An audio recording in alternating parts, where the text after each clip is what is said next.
Let me explain to you the refrigeration cycle. Just take a burst idea. Refrigeration cycle starts with the compressor. The compressor compresses the refrigerant at high pressure and high temperature. Then the refrigerant goes to the condenser through the discharge line.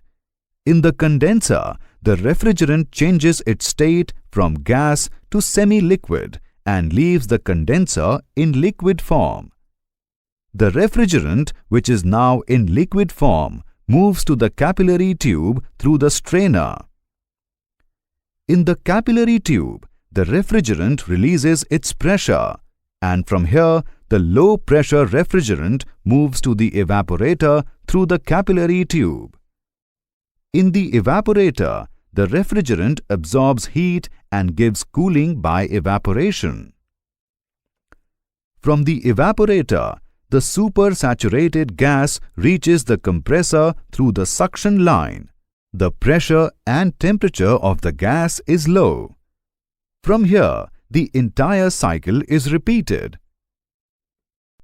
Let us look at the refrigeration cycle in detail. The refrigeration cycle starts from the compressor. First, the refrigerant gas passes through the compressor. The refrigerant gas is compressed at high pressure and high temperature. A compressor is the heart of the system and has two main functions.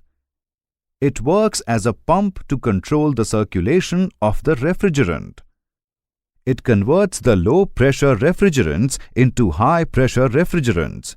In other words, it compresses the refrigerant. The increase of pressure in the refrigerant results in an increase in the temperature of the refrigerant as well.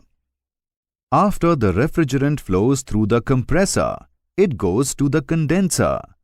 The condenser is one of the main operating component which consists of a series of copper tubes or coils. The condenser is a heat exchanger which condenses a substance from its gaseous state to its liquid state. The refrigerant comes into the condenser through the discharge line. The discharge line contains the highest pressure and temperature refrigerant. It connects the compressor outlet to the condenser inlet. The high-pressure refrigerant is cooled and condensed into a liquid by flowing through a coil or a tube with cool water or cool air natural draught. This is where the circulating refrigerant ejects heat from the system, and the ejected heat is carried away by either the water or the air. That liquid enters the strainer or dryer that has a fine mesh which will filter the liquid in case of any foreign particles. The filtered liquid refrigerant now enters the capillary tube. The capillary tube is a copper tube of a very small internal diameter called an orifice. It is very long in length and is coiled into several turns so as to occupy less space and help to reduce the pressure of refrigerant. When the refrigerant leaves the condenser and enters the capillary tube, it experiences a drop in pressure.